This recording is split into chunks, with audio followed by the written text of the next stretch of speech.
Whoa, whoa, whoa, whoa, whoa, whoa, yeah, we are laying the place to be, yeah, yeah, yeah, yeah, yeah, yeah, yeah.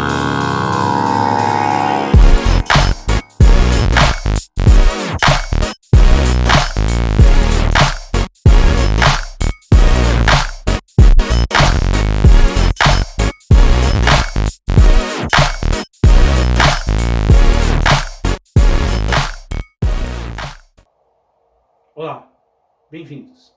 Eu sou Mauro Martorelli e se você chegou até aqui é que você está interessado em saber um pouquinho sobre tecnologia e teatro. Cenografia. Provavelmente, se você abrir o dicionário, vai ter a seguinte definição: a arte de desenhar ou representar paisagens, locais, prédios, segundo as regras da perspectiva. É claro, a cenografia não é só isso. A gente vai estudar um pouquinho sobre o que significa na origem da palavra.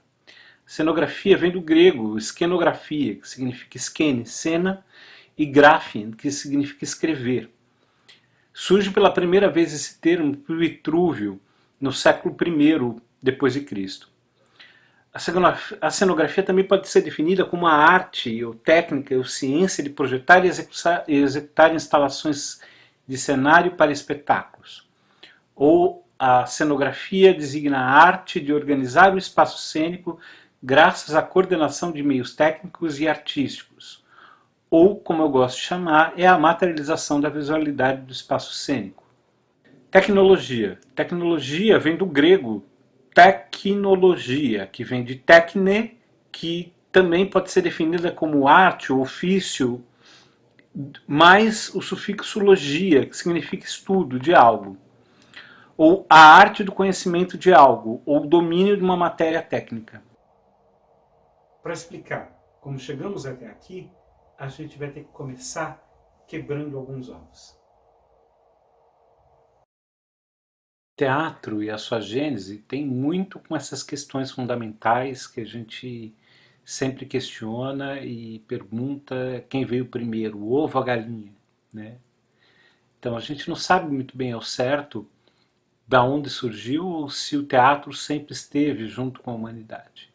O que a gente consegue entender nesse primeiro momento, e é claro que eu também não vou tentar responder aqui, é com o passar desses anos, né, e com o bater desses ovos, essa origem vai ficando cada vez mais bem misturada. Dito que quando a humanidade ainda sobrevivia da caça e da coleta, o compartilhamento da comida em torno das fogueiras fosse talvez o primeiro momento do teatro, ainda como troca de experiências e da contação de suas narrativas e dos grandes atos. Esse momento de compartilhamento era repetido e passado de geração a geração, assim surgindo o relato dos primeiros grandes heróis, dos primeiros mitos, dos primeiros deuses, dando sentido à própria existência dela, criando a sua própria gênese e sua própria cosmogonia. Com a domesticação dos animais e das plantas, dando e possibilitando o surgimento da pecuária e da agronomia, o que faz facilitar a vida da gente até hoje, também facilitou a vida dos homens naquele tempo, dando a oportunidade de ter tempo livre, tempo esse que possibilitou o surgimento da arte. E a arte é esse tempero que entra na nossa mistura agora, que vem para nos afirmar e dar sentido às nossas existências. A liga toda que dá estrutura a esse barato todo. Pronto.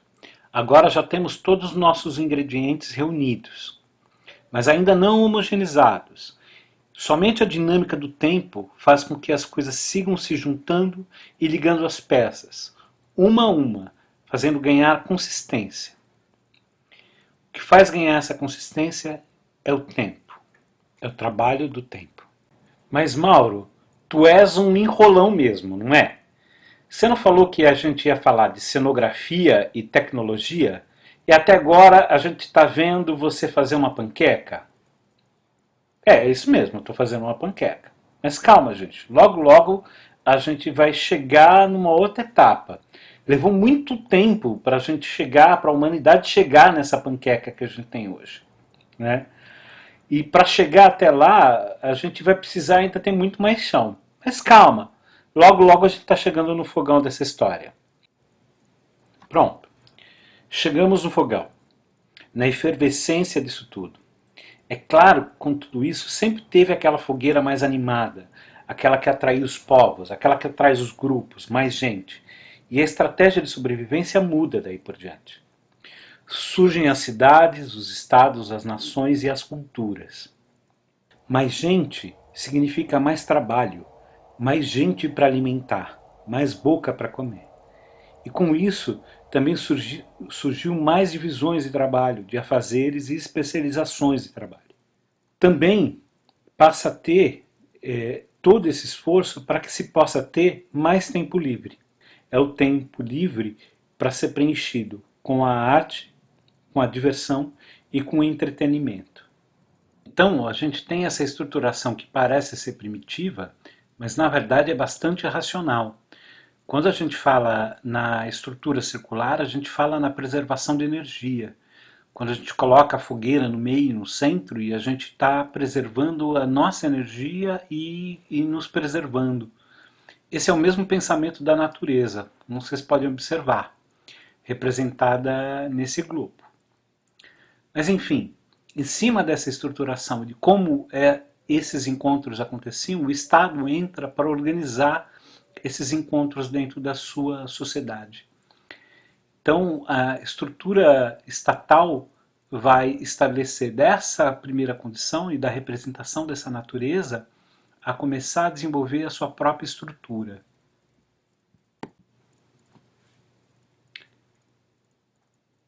Então, na Grécia, começa a surgir o teatro de forma estabelecida pelo Estado.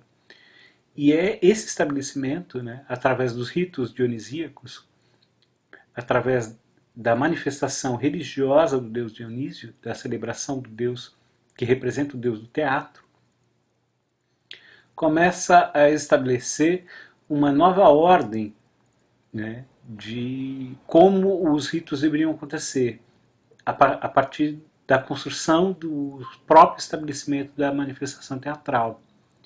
Então, essa institucionalização é dada como o marco da origem do teatro, como é estabelecido e é relacionado até hoje, com elementos claros e dogmas muito precisos. Então, esta condição fez com que a manifestação do teatro conseguisse se estabelecer através de um imóvel predial próprio para a realização desse rito. Isso, com o passar dos anos, vai tendo modificações. Teatros que eram construídos esfericamente, né, vão sendo dotados de uma chamativa de maior de público durante esse período dos ritos dionisíacos, e são necessários ser adaptados para receber um volume maior de pessoas. Gente viajava da Grécia inteira para Atenas para assistir o grande ritual, né, que era o rito que saía do porto de casa até chegar no Panteão, para acompanhar os dias da manifestação do louvor do deus Dionísio. Isso tudo fez com que, então, o Estado pudesse organizar e tivesse que organizar toda essa estruturação. E com isso vão surgindo companhias, grupos, pessoas que vão desenvolver essa arte de forma mais profissional. Mas enfim, como tudo que começa, um dia acaba, a civilização grega chega no seu colapso com a ascensão do Império Romano.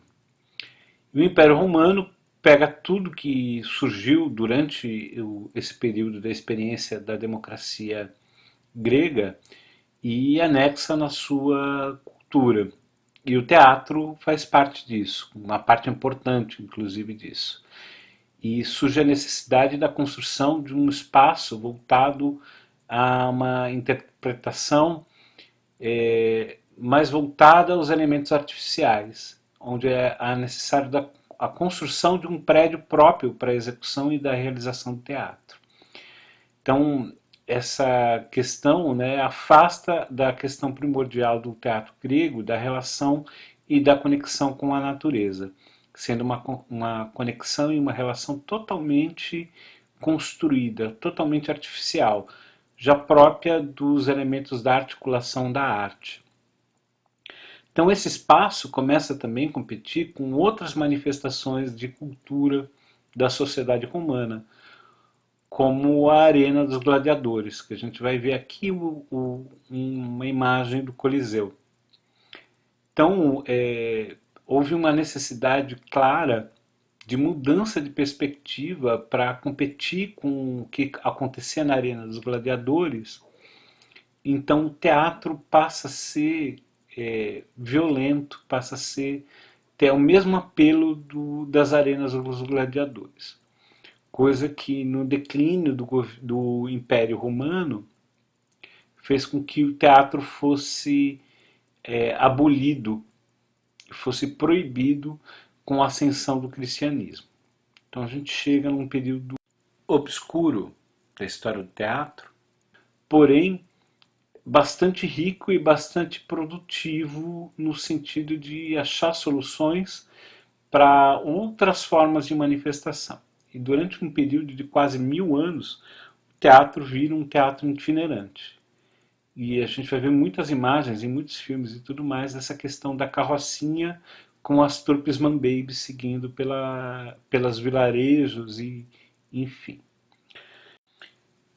Esse período da humanidade é também conhecida como Idade das Trevas, né? o período medieval, devido à quantidade enorme de epidemias que foram surgindo, da varíola, da peste bubônica, enfim, de várias outras flagelos da humanidade. Então, os artistas vão viver como man-babies, os artistas vão viver como ciganos e vão levar o seu conhecimento através da itinerância, através das viagens de um vilarejo a outro, tentando se proteger e tentando sobreviver da sua arte e da sua cultura, espalhando também essa cultura e esses conhecimentos em diversos outros lugares do mundo a qual eles não tinham acesso antes. Então, isso é importantíssimo também na questão da propagação do conhecimento sobre o teatro. Ao mesmo tempo que surge de um flagelo, que surge de uma necessidade e de sobrevivência, também faz propagar a cultura e o conhecimento da arte. A estrutura dos vilarejos medievais eram muito parecidas. Geralmente havia a igreja ou a fortificação, o castelo feudal no centro, ou vice-versa, e uma estrutura murada que fazia a proteção desse feudo, né? Contando com a estruturação das fazendas e das casas populares, sempre para o lado de fora da casa murada. Mas as feiras aconteciam dentro dos muros do palácio, sempre dos muros da parte interna da cidade. E nessas feiras atraíam também a apresentação desses artistas, que começaram a fazer mais sucesso do que as coisas que já ocorriam lá dentro, atraindo mais público às vezes do que as próprias missas. Vendo isso, até com uma certa inveja, a Igreja Católica assume que não tem como concorrer ou competir com isso, mas começa a usar a seu favor. Lembrando também que muitíssimas poucas pessoas sabiam ler e escrever naquele período. Então, a estratégia de educação católica seguia no processo da arte, da construção das suas catedrais, utilizando os vitrais como elemento de educação católica. E também surge nos livros a figura da iluminura como elemento de explicação da história para aqueles que não sabiam ler, mas que pudessem olhar e ver essas imagens e entender sobre a história cristã, sobre a história de Cristo, e sobre as passagens e os dilemas morais da Igreja Católica. Então isso fez com que eles recorressem aos artistas na construção dos autos de fé e nos autos que explicassem a passagem da história de Jesus Cristo na Terra.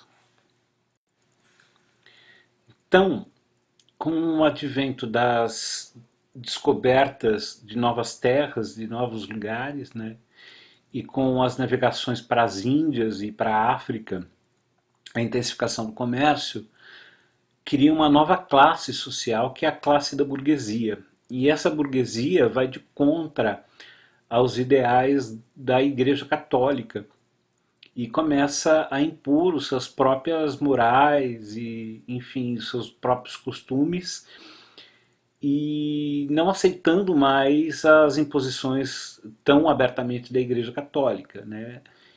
E começa a trazer os artistas para dentro dos seus palácios, de suas casas. Então o teatro volta a se popularizar exatamente por causa dessa injeção de dinheiro dentro da sociedade, dentro do comércio nessas cidades medievais. Então, a princípio, essas companhias que eram itinerantes acabam ficando fixadas em determinadas cidades, em determinados feudos, por proteção tanto desses senhores burgueses quanto dos senhores feudais, que acabam virando mecenas de algumas companhias, e isso vai criando uma nova estrutura que vai desencadear numa estrutura que depois vai ficar conhecido como teatro elisabetano, porque essas estalagens da sociedade comercial, onde os comerciantes frequentavam ou se utilizavam nessas cidades, começam a ser locadas por essas companhias teatrais e serem adaptadas, e mais para frente, com o enriquecimento das companhias teatrais, eles começam a construir prédios próprios somente para a execução da realização dos teatros. Aí vai se cristalizando uma relação frontal de apresentação dos espetáculos teatrais, de palco e plateia, né? E essa estrutura vai se cristalizando com o passar do tempo na construção e na reprodução dos estabelecimentos que vão sendo construídos durante esse período. Então, com uma certa naturalidade, isso surgindo tanto na Itália quanto na França e também na Inglaterra, estruturas teatrais com uma estrutura muito própria, muito parecida. Em meados do século XVII, em função da descoberta arqueológica dos textos clássicos gregos e de todo esse material do repertório do teatro grego, começa a surgir um novo movimento, que é o movimento do renascentismo. E esse movimento renascentismo faz propor, dentro dessa mesma condição, uma outra obra que a gente hoje vai chamar e vai conhecer como ópera. E dessa descoberta e para a construção dessa nova arte, começa a surgir, tanto na França, quanto na Inglaterra, quanto na Itália, mas se estabelece na Itália, o que a gente conhece hoje como palco italiano, né, propriamente dito, que é um espaço de interpretação que permite a realização de construções cênicas, construções cenográficas propriamente ditas, com perspectiva, com pontos de fuga e com todo esse outro aparato novo para contar a história desta nova ficção sobre o passado. Espero que estejam satisfeitos por hoje e nos vemos em breve no próximo episódio.